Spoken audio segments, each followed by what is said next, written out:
அனைவருக்கும் என் நமஸ்காரங்கள். சென்ற 4வது அத்தியாயத்துல ரிஷபதேவருடைய சரித்திரத்தை பத்தி பார்க்க ஆரம்பிச்சோம். இந்த 5வது அத்தியாயத்துல ரிஷபதேவர் தன்னுடைய குழந்தைகளுக்கு மோட்ச தர்மத்தை பத்தி உபதேசம் பண்றார். தான் பரமஹம்ச மார்க்கத்தை அனுஷ்டிக்கிறார் அப்படிங்கறத பத்தி சொல்றார். என்ன சொல்றாருன்னு பார்க்கலாம். ஓம் நமோ பகவதே வாசுதேவாய. अथ पंचमोऽध्यायः। ऋषभ उवाच न अयं देहो देहभाजां नृलोके कष्टान् कामान् अर्हते विड्भुजां ये तपो दिव्यं पुत्रकायेन सत्वं सुदीर्घस्मात् ब्रह्म सौख्यं तु अनन्तम् महत्सेवां द्वारमाहुर्विमुक्तेः तमोद्वारं योषितां संगि संगम महान्तस्ते समचित्ताः प्रशान्ता विमन्यवः सुहृदः साधवो ये वामयीश कृत सौहृदार्ता जनेषु देहाम्बरवार्तिकेषु गृहेषु जायात्मजरातिमत्सु न प्रीतियुक्ता यावदर्थाश्च लोके नूनं प्रमत्तः कुरुते विकर्म यद्इन्द्रिय प्रीतय आप्नुनोति न साधु मन्ये यत आत्मनोऽयम् असन्नपि सदासदेहः पराभवस्तावदभूत जातो यावन्न जिज्ञासत आत्मतत्त्वम् यावत् क्रियास्तावदिदं मनो वै कर्मात्मकं येन शरीरबन्धः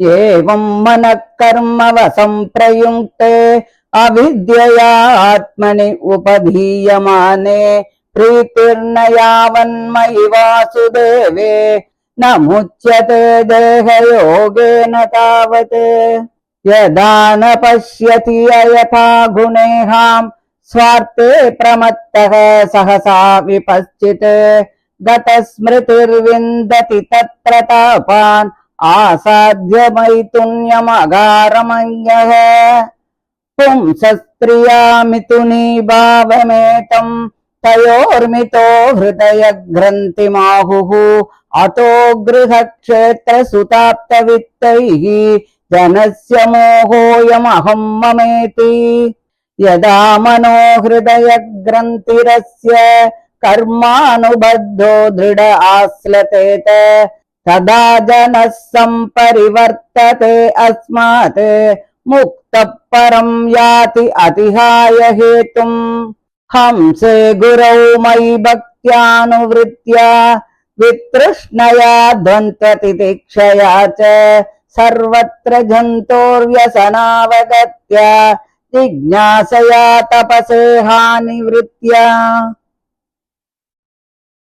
मत्कर्मभिर्मत्कथया च नित्यं मद्देव संघात् गुणकीर्तनान्मे निर्वैरसाम्योपशमेन पुत्र जिहासया देहगेहात्मबुद्धेः अध्यात्मयोगेन विविक्तसेवया प्राणेन्द्रियात्माभिजयेन सद्ध्रियक् सच्छ्रद्धया ब्रह्मचर्येण सस्वद् असम्प्रमादेन यमेन वाचाम् सर्वत्र मद्भाव विचक्षणेन ज्ञानेन विज्ञान विराजितेन योगेन धृत्युद्यमसत्त्वयुक्तो लिंगं व्यपोहे कुशलोहमाख्यम् कर्माशयं हृदय ग्रन्थि बन्धम् अविद्यया साधितम् अप्रमत्तः अनेन योगेन यतो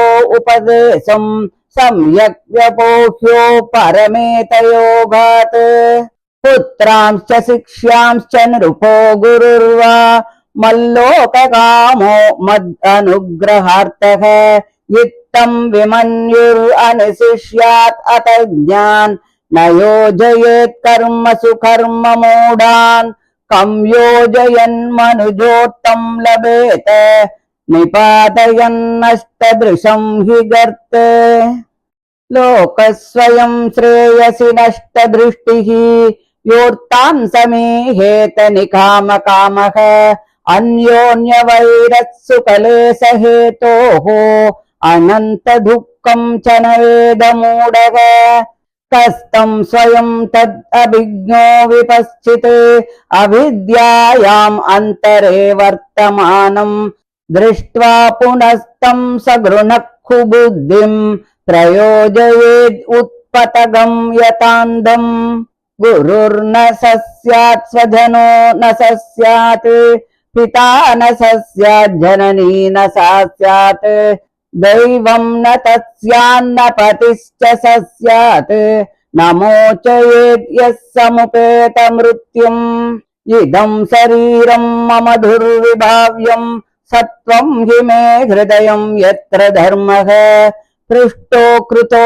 मे यद् अधर्माराद् अतो हि मां वृषभं प्राहुरार्याः तस्माद्भवन्तो हृदयेन जाताः सर्वे महीयांसम् अमुं सनाभम् अक्लिष्टबुद्ध्या भरतं भजध्वम् शुश्रूषणं तद्भरणं प्रजानाम् भूतेषु वीरुद्व्यौधुत्तमाये सरीसृपास्तेषु सबोधनिष्ठाः ततो मनुष्याः प्रमतास्ततोऽपि गन्धर्वसिद्धा विबुधानुगाये देवासुरेभ्यो मघवत्प्रदाना दक्षादयो ब्रह्मसुतास्तु तेषाम् भवः परः सोत विरिञ्च वीर्यः समत्परोऽहं द्विजदेवदेवः न ब्राह्मणैः तुलये भूतमन्यत् पश्यामि विप्राख्यमतः परं तु यस्मिन् नृभिः प्रहुतं श्रद्धयाहम् अश्नामि कामं न तथा अग्निहोत्रे धृता तनूरुसती मे पुराणि येनेह सत्त्वं परमं पवित्रम् समोदमः सत्यमनुग्रहश्च तपस्तितिक्षानुभवश्च यत्र मत्तोऽप्यनन्तात् परतः परस्मात् स्वर्गाभवर्गादिपतेर्न किञ्चित् येषां किमु स्यात् इतरेण तेषाम् अकिञ्चनानां मयि भक्तिभाजाम् सर्वाणि मद्विष्ण्यतया भवद्भिः श्चराणि भूतानि सुता ध्रुवाणि सम्भावितौ यानि पदे पदे वो विविक्तदृग्भिः तद् उहार्हणं मे मनोवचो धृक्करणे हि तस्य साक्षात्कृतं मे परिबर्हणं हि विना पुमान्येन महाविमोहात् कृतान्तपाशान्न विमोक्तुमीशेत् श्रीशुक उवाच एवम् अनुशास्य आत्मजान् स्वयम् अनुशिष्टानपि लोकानुशासनार्थं महानुभावः परमसुहृद् भगवान् वृषभावदेश उपशमशीलानाम् उपरतकर्मणाम् महामुनीनां भक्तिज्ञानवैराग्यलक्षणम् पारमहंस धर्मम् उपशिक्षमानः स्वतनय सतज्येष्ठम् परमभागवतं भगवज्जनपरायणं भरतं धरणिपालनाय अभिषिक्ष्य स्वयं भवन एव उर्वरित शरीरमात्र परिग्रह उन्मत्त इव गगन परिदानः प्रकीर्णकेश आत्मनि आरोपित अहवनीयो ब्रह्मावर्तात् प्रभोराज जड अन्तमूकपतिरपिशाच उन्मातकवत् अवधूयवेशः अभिभाष्यमानो अभिजनानां गृहीतमौनव्रतः तूष्णीं बभूव तत्र तत्र पुरग्राम आकर केटवाट कर्वट शिबिर व्रजगोच सार्धगिरिवन आश्रम आदिषु अनुपतम् अवनिचर अपसदैः परिभूयमानः मक्षिकाभिः इव वनगजः तर्जन ताटन अवमेघनष्टीवनग्राव सत्कृत्रजः प्रक्षेपपूतिवात दुरुक्तैः तद् अविगणयन्नेव असतु संस्थानये तस्मिन् देहोपलक्षणे सद् अवदेश उभयानुभवस्वरूपेण स्वमहिमा अवस्थानेन असमारोपिताहम् मम अभिमानध्वात् अविकण्डितमनाः पृथिवीम् एकचरः परिबभ्राम अतिसुकुमार कर चरण उरस्थल विपुल बाह्वंस गलवदनादि अवयव विन्यास प्रकृति सुंदर स्वभावहास सुमुखः नव नलिन दलायमान शिशिरतार अरुणायत नयन रुचिरः सदृश सुभग कपोल कर्णकण्ठनासो विकूटस्मित वदन महोत्सवेन प्रवनितानां मनसि कुसुम सरासनम् उपददानः रागवलम्बमान कुटिल जटिल कपिस केश भूरिभारो अवधूत मलिन निज शरीरेण ग्रह गृहीत इव अदृश्यत यर्हि वावस भगवान् लोकम् इमं योगस्य अद्य प्रतीपम् इव आसक्षाणः तत्प्रतिक्रिया कर्म भीपत्सितम् इति व्रतम् आजकरम् आस्थितः शयान एव अस्नादि पिबति गादति अवमेघति हतति स्म चेष्टमान उच्चरित आदित्योद्देशः तस्य यः पुरीश सुरभि सौगन्ध्यवायुः तं देशं दशयोजनं समन्तात् सुरभिं चकार एवं गोमृग काकचर्यया व्रजं तिष्ठन् आसीनः शयानः काकमृग गोचरितः पिबति घातति अवमेहति स्म इति नानायोगचर्याचरणो भगवान् कैवल्यपतिः ऋषभः अविरत परम महानन्द अनुभव आत्मनि सर्वेषां भूतानाम् आत्मभूते भगवति वासुदेव आत्मनो अव्यवधान अनन्तर उदर भावेन सिद्ध समस्त अर्थ परिपूर्णो योगैश्वर्याणि वैगाय समनोधवा अन्तर्धान परकाय प्रवेश दूर गृहणादीनि यदृच्छयोपगतानि न अंजसा नृप हृदयेन अभ्यनन्दते इति श्रीमद्भागवते महापुराणे पारमहंस्यां संहितायां पंचमस्कन्धे ऋषभदेवानुचरिते पंचमोऽध्यायः। श्रीहरये नमः श्रीहरये नमः श्रीहरये नमः। गोपिका जीवन स्मरणं गोविंद गोविंद। ரிஷபதேவன் சொல்றார், குழந்தைகளே, இந்த உலகத்துல பிராணிகளுடைய தேகங்களுக்குள் இந்த மனுஷ தேகமானது ரொம்ப கஷ்டப்பட்டு சம்பாதிக்கப்பட்டது. கடைசியில துக்க ரூபமான சப்தாதி விஷயங்களை அனுபவிப்பதற்காக ஏற்பட்டது அல்ல. அது அமேத்தியத்தை புசிக்கின்ற ஒரு பன்றி முதலிய ஜந்துக்களுக்கும் இருக்கக்கூடிய சாதாரண விஷயம்தான். அதனால கர்மங்களை எல்லாம் துறந்து விட்டு சம்சாரத்திலிருந்து விடுபட்டு பிரம்மானந்தத்தை அனுபவிக்கும்படியான பகவத் ஆராதன ரூபமான தவத்தை அனுஷ்டிக்கிறது தான். அதற்காகவே இந்த சரீரம் ஏற்பட்டிருக்கு. பெரியோர்களை பணிதல் மோட்சத்திற்கு முக்கியமான காரணமாக ஆகிறது.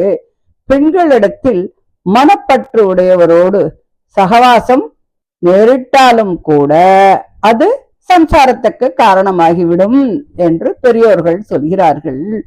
சுகம் துக்கம் இவைகள்ல மனசு விகாரம் இல்லாம மனத்தையும் மற்ற இந்திரியங்களையும் வென்று சமஸ்த பிராணிகளுக்கும் ஹிதத்தை செய்யக்கூடிய தன்மை அமைந்து பரோபகாரத்தில் மன ஊக்கம் அடைந்து சர்வேஸ்வரனாகிய என்னிடத்தில் உண்டாகும் சிநேகத்தையே புருஷார்த்தமாக நினைக்கிறார்கள்.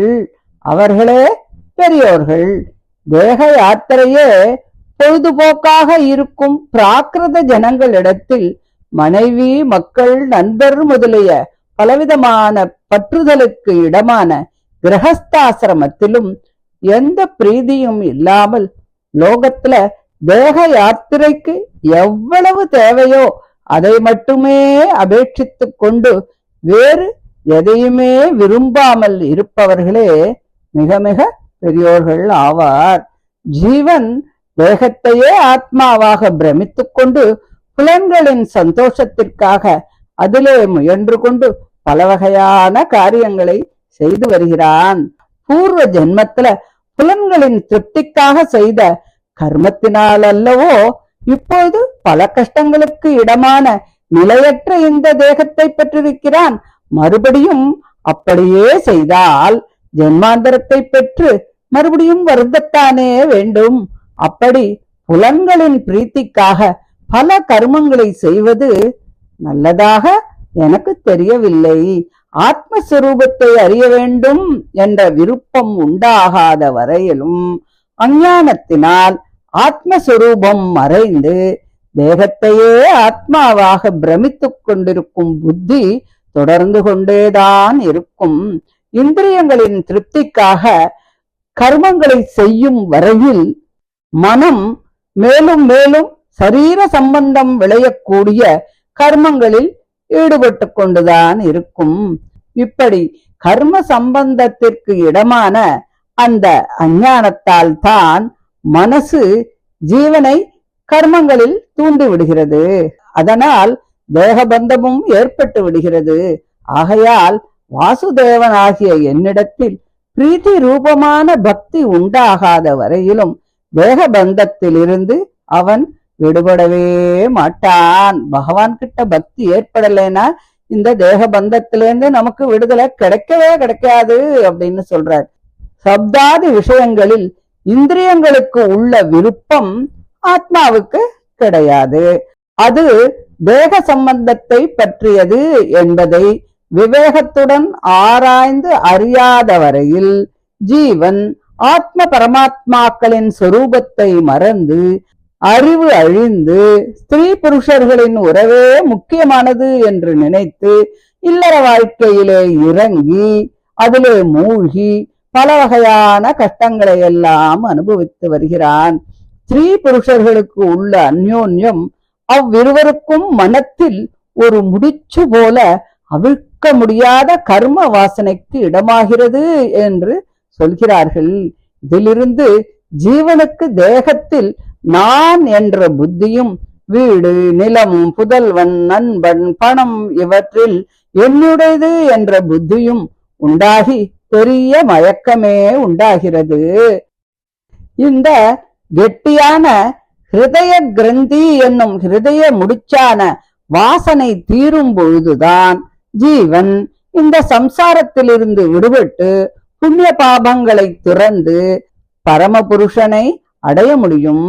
பரிசுத்தனும் குருவுமாகிய என்னிடத்தில் பக்தியும் அனுவிருத்தியும் சப்தாதி விஷயங்களில் கொஞ்சம் கூட பிரீதி இல்லாமல் இருத்தலும் குளிர், வெயில் முதலியவற்றை பொறுத்து கொண்டு இருப்பதிலும் இகலோகம் பரலோகம் ஆகிய எல்லா இடங்களிலும் ஜந்துவுக்கு வியசனம் தொடர்ந்தே வரும் என்ற அறிவினாலும் நன்மை தீமைகளை அறிய வேண்டும் என்னும் விருப்பத்தாலும் வீணான ஆசைகள் தீரப் பெறுதலும் என்னுடைய ஆராதன ரூபமான வர்ணாசிரம கர்மங்களை செய்வதும் என்னுடைய கதைகளை கேட்பதும் என்னையே தெய்வமாக நினைத்திருக்கும் பாகவதர்களோடு சகவாசமும் என் குணங்களை கீர்த்தனம் செய்தலும் விரோதமில்லாமல் இருப்பதும் எல்லாவற்றையும் சமமாக நினைப்பதும் இந்திரிய நிகிரகமும் தேகத்தில் நான் என்னும் புத்தி, வீடு, வாசல் முதலியவற்றில்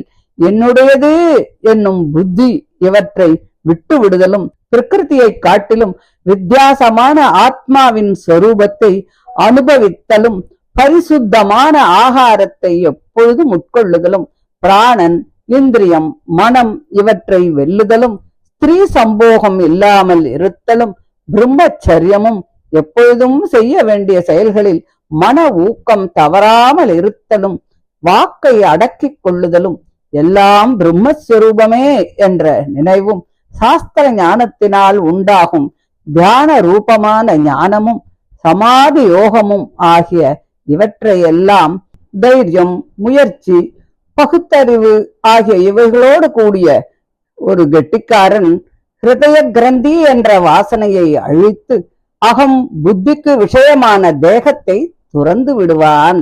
பெரியோர்கள் உபதேசித்தபடி இந்த யோகத்தை அனுஷ்டித்து கர்மங்களுக்கு வழிகாட்டுகின்ற அகங்கார மமகாரங்களாகின்ற அவித்தையால் ஏற்பட்ட வாசனை என்னும் ஹிருதய கிரந்தியை மன ஊக்கத்துடன் நன்றாக போக்கிக் கொண்டு பின்பு இதிலிருந்து மீள வேண்டுமே அல்லாமல் இடையில் இதை கைவிடக் கூடாது. என்னுடைய சாரூபியத்தை விரும்பி என் அனுகிரகத்தையே பிரயோஜனமாக நினைப்பவன் தந்தையானால் அதை அறியாத புதல்வர்களுக்கும் ஆச்சாரியனாக இருப்பின் இதை அறியாத சிஷ்யர்களுக்கும், அரசனாயின் இதை அறியாத பிரஜைகளுக்கும் இதை கற்பிக்க வேண்டும். காமங்களில் மதிமயங்கின அவர்களை மறுபடியும் அந்த கர்மங்களிலேயே மூழ்கவிடக் கூடாது. அது கண்ணில்லாதவனை குழியில் தள்ளுவது போல ஆகும். இந்த யோகத்தை சொல்லியும் அவர்கள் கர்ம வாசனையினால் இதை ஒத்துக்கொள்ளவிட்டாலும் கூட அவர்கள் மேல் கோபம் கொள்ளக்கூடாது. தொடர்ந்து அவர்களுக்கு இதில் ருச்சியை உண்டாக்க வேண்டும். உலகத்தில் உள்ள ஜனங்கள் அறிவற்றவர்கள்தான். அவர்கள் பெரிய ஆவலுடன் சப்தாதி விஷயங்களை பெறுவதற்காகவே பலவிதமான யத்தனங்களை செய்யும் தன்மையுடையவர்கள்தான். அவர்கள் மதிமயங்கி அற்ப சுகங்களுக்கு இடமான சப்தாதி விஷயங்களுக்காக ஒருவர் மேல் ஒருவர் விரோதத்தை ஏற்படுத்திக் கொள்கிறார்கள். மேலே தங்களுக்கு மகத்தான துக்கம் வரப்போகிறது என்பதை அவர்கள் அறிவதே இல்லை. நன்மை தீமைகளை உணர்ந்து மன இறக்கமுடைய எந்த விவேகிதான் இப்படி அஞ்ஞான சாகரத்தில் மூழ்கி கிடக்கின்ற அத்தகைய ஜந்துக்களை பார்த்தும் தப்பு வழியில் செல்லும் அவர்களை மறுபடியும் அந்த கர்ம மார்க்கத்திலேயே போவதற்கு தூண்டுவார்கள். கண் தெரியாத குருடன் தவறான வழியிலே போகும்போது அதை கண்டும் வழி தெரிந்தவர் அவனை அதே வழியில் நடக்கும்படி விடுவார்களா? மாட்டார்கள் அல்லவா? சம்சாரத்தில் விழுந்து உழல்கின்ற புருஷனுக்கு இந்த யோகத்தை நன்கு உபதேசித்து அவனை அதிலிருந்து விடுவிக்க எத்தனம் செய்யாத ஆச்சாரியன் ஒரு ஆச்சாரியனே அல்ல. அத்தகைய பந்துவும் பந்துவல்ல, தந்தையும் தந்தையல்ல, தாயும் தாயாக மாட்டாள், தெய்வமும் தெய்வமன்று, கணவனும் கணவலல்லன். இந்த என்னுடைய சரீரம் உண்மையில் எப்படிப்பட்டது என்று யோசித்து அறிய முடியாது. ஏனென்றால் என்னுடைய ஹிருதயம் சத்துவகுணம் நிரம்பியது. சத்துவகுணத்தில் தர்மம் முன்னின்று இருக்கும், அதர்மம் பின்னே தள்ளப்பட்டு இருக்கும். அதனால்தான் பெரியோர்கள் என்னுடைய மேன்மையை கருதி என்னை ருஷபன் என்று சொல்கிறார்கள். சத்துவமான ஹிருதயத்தை உடைய என்னுடைய சரீரத்திலிருந்து உண்டான நீங்கள் எல்லோரும் சத்துவம் தலையெடுக்கப்பட்டவர்கள்தான். ஆகையால் உங்களுடைய சகோதரனான இந்த பரதனை தோஷமற்ற எண்ணத்துடன் பணிவிடை செய்து பணிந்து வருவீர்களாக.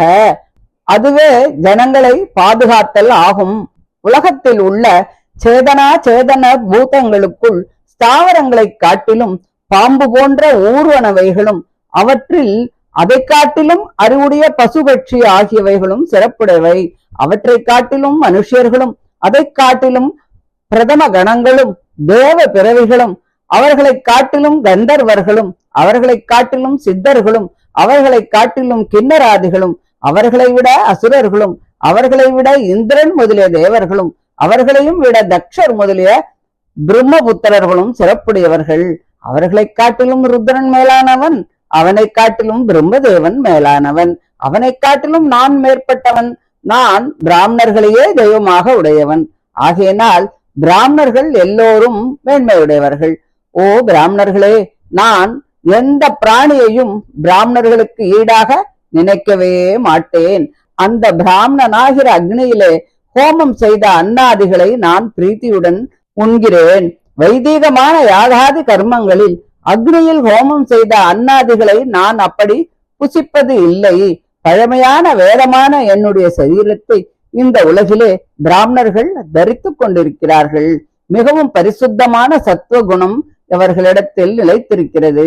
இந்த பிராமணர்களிடத்தில் சமம், தமம், சத்தியம், அனுகிரகம், தவம், பொறுமை, ஆத்ம பரமாத்மாக்களின் உண்மையை பற்றிய அனுபவம் ஆகிய இவை எல்லாமே நிறைந்திருக்கிறது.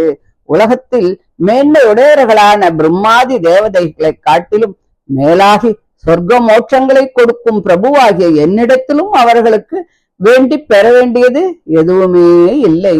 அவர்கள் கை முதல் ஒன்றும் இல்லாத ஏழைகள் தான். என்னிடத்தில் பக்தியை செய்யும் தன்மையை உடைய அவர்களுக்கு மற்ற ஐகிக புருஷார்த்தத்தினால் ஆக வேண்டியது என்ன இருக்கிறது?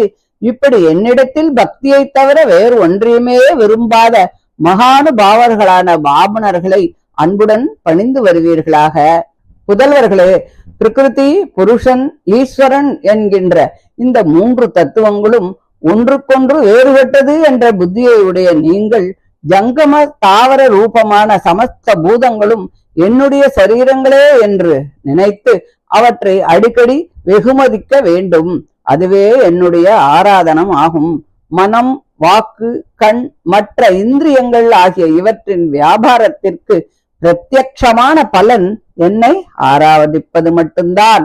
என்னை ஆராதிக்காத புருஷன் காலபாசத்தில் மூட்டுவிக்க வல்ல மகா மோகத்திலிருந்து தன்னை விடுவித்துக் கொள்ள எந்த விதத்திலும் சக்தி உடையவன் இல்லை.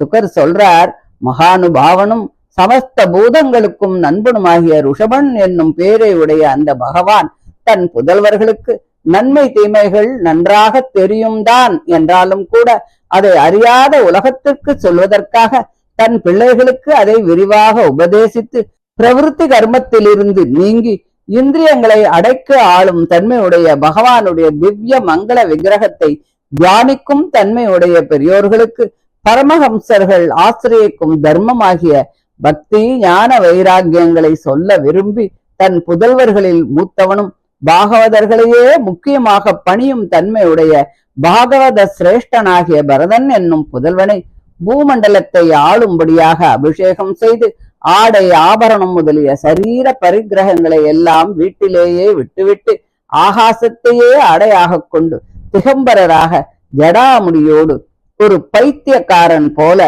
ஆகவனியம் என்னும் வைதிகாக்னியை ஆத்ம ஆரோபணம் செய்து கொண்டு பிரம்மாவர்த்தத்திலிருந்து புறப்பட்டு போனார்.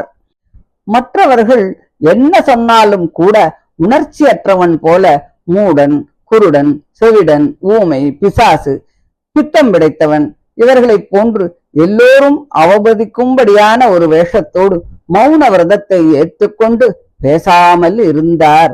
அவர் போகும் வழிகளில் ஆங்காங்குள்ள பட்டணம், கிராமம், பொன், வெள்ளி முதலிய விளையும் இடம், பயிர் செய்பவர்கள் வசிக்கும் கிராமம், வேடர்கள் வசிக்கும் இடம், பூந்தோட்டம் ஆகிய இடம், சேனை இறங்கும் இடம், பசுக்கள் கட்டும் இடம், யாத்திரை செய்பவர்கள் கூட்டம், ரிஷிகளின் ஆசிரமம் முதலிய இடங்களில் மூட ஜனங்களால் விரட்டுதல், அடித்தல், சிறுநீர் கழித்தல், காரி உமிழ்தல், கல்லெடுத்து அடித்தல், மண்ணை வாரி இறைத்தல், திட்டுதல் ஆகிய இவைகளால் ஈக்களால் காட்டு யானை போல துன்பப்பட்டாலும் அதை சிறிதும் பொருட்படுத்தாமல் ஆத்ம பரமாத்மாக்களின் உண்மையை அனுபவிக்கும் தன்னுடைய மகிமையினால் தான் நிலை நிற்கின்றபடியால் பொய்யான ஆனால் உண்மை போல் தோன்றும் ஆத்மா என்று பிரமிப்பிற்கு இடமாகிய தேகத்திலும் அதை தொடர்ந்தவைகளிலும் அகங்காரம், மமகாரங்களை ஏற்றுக்கொள்ளாமல் பரபிரம்மத்தின் சாட்சா்காரத்தினால் எந்த விதமான ஒரு மனக்கலக்கமும் இன்றி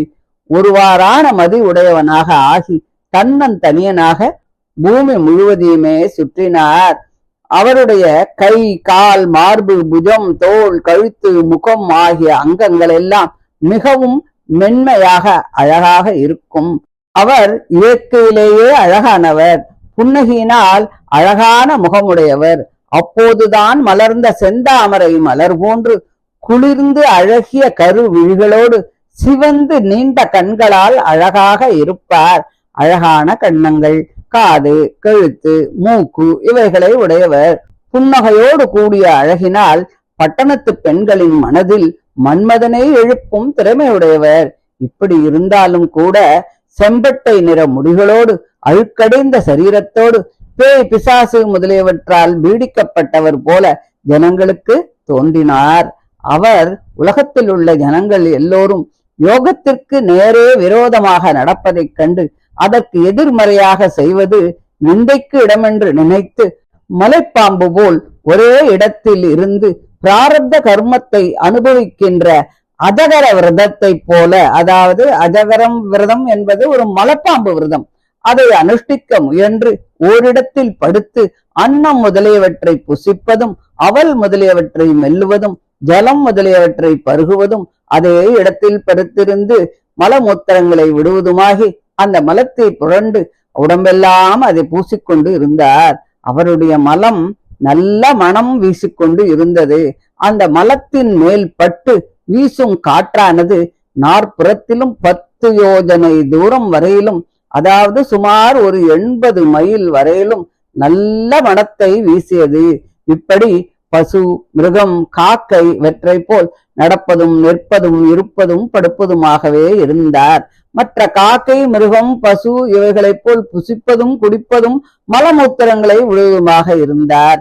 விதுரா, ஓயாமல் மகானந்தத்தை அனுபவிப்பவனும் மோட்சத்தை கொடுக்கும் பிரபுவான அந்த ருஷபன் என்னும் பகவான் இப்படி பலவிதமான யோக விரதங்களை அனுஷ்டித்துக் கொண்டு தன்னை சரீரமாக உடையவனும் சமஸ்த பூதங்களுக்கும் அந்தராத்மாவுமான வாசுதேவ பகவானுடைய சுரூபத்தை தனக்கு தெரியாதபடி மறைக்கும் கர்மங்களெல்லாம் தொலையப்பெற்று எல்லாம் பரபிரம்மஸ்வரூபம் என்றும் நினைவில் நிலை நின்று பரபிரம்மத்திற்கு உட்படாத சுதந்திர வஸ்து உண்டு என்ற பேத புத்தி சிறிதும் இல்லாமல் சமஸ்த புருஷார்த்தங்களும் கைகூட பெற்று நிறைவாளனாக இருந்தான்.